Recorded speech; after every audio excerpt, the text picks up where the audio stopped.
அதுக்காக என்னுடைய தலையை சீவி கொண்டு வந்தால் ஒரு சாமியார் 10 லட்சம் தரேன் அப்படின்னாரு.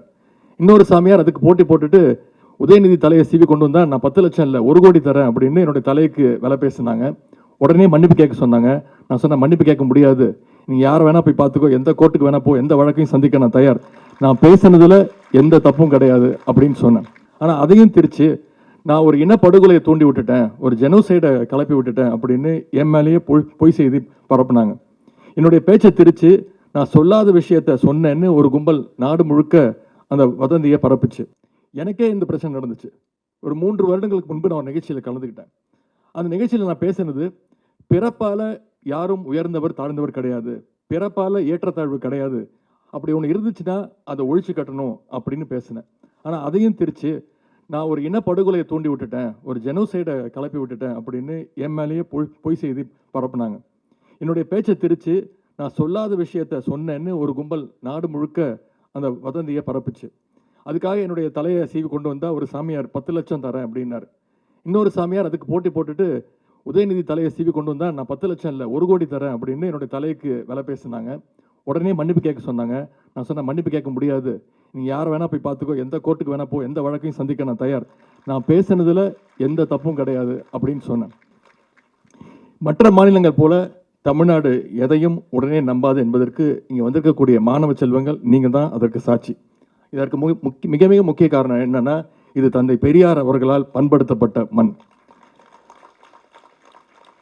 தந்தை பெரியார் அவர்கள் என்ன சொல்லிட்டு போயிருக்காரு, அவர் என்ன சொன்னார், ஒரு விஷயத்தை யார் சொன்னாலும், ஏன் அதை நானே சொன்னாலும் அதை நீ நம்பாதன்னு சொன்ன ஒரே தலைவர் தந்தை பெரியார் அவர்கள் தான்.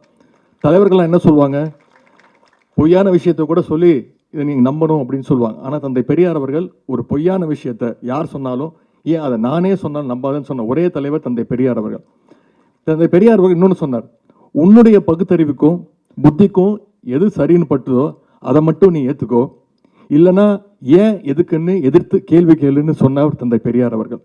அந்த வழியில் இன்னைக்கு ஃபேக் நியூஸை தடுக்கணும்னு, அதை பற்றி அவேர்னஸை மாணவர்களுக்கு ஏற்படுத்தணும்னு நம்முடைய முதலமைச்சருடைய வழிகாட்டுதலோடு அரசு சார்பாக ஒரு dedicated fact checking unit தொடங்கப்பட்டுச்சு.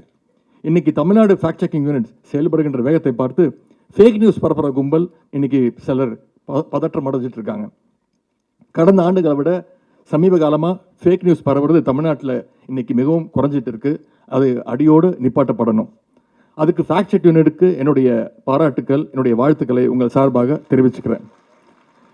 Fake நியூஸை எப்படி ஹேண்டில் பண்ணுறதுன்னு ஸ்டூடெண்ட்ஸ், கவர்மெண்ட் அஃபீஷியல்ஸ், ப்ரொஃபஸர்ஸ்னு இந்த 3 ஆண்டுகளில் கிட்டத்தட்ட 47,000 பேருக்கு ட்ரைனிங் கொடுக்கப்பட்டிருக்கு. அதோட கண்டினியூஷனில் தான் இன்னைக்கு இந்த ஒர்க் ஷாப் நடத்தப்பட்டிருக்கு. இந்த ஒர்க் ஷாப்பில் கலந்துக்கிற நீங்கள், உங்களுடைய நண்பர்கள், உங்களுடைய குடும்பத்தினர், உங்களுக்கு தெரிஞ்சவங்க கிட்டலாம் இதை பற்றி பேசணும். இனிமேல் நீங்கள் ஃபேஸ்புக், இன்ஸ்டாகிராம், ட்விட்டர் இதெல்லாம் போனீங்கன்னா அதில் வர ரீல்ஸ் அதெல்லாம் பார்த்துட்டு எது ரீல் எது ரியல் அப்படிங்கிறத நீங்கள் பகுத்தறிஞ்சு யோசிக்கணும்.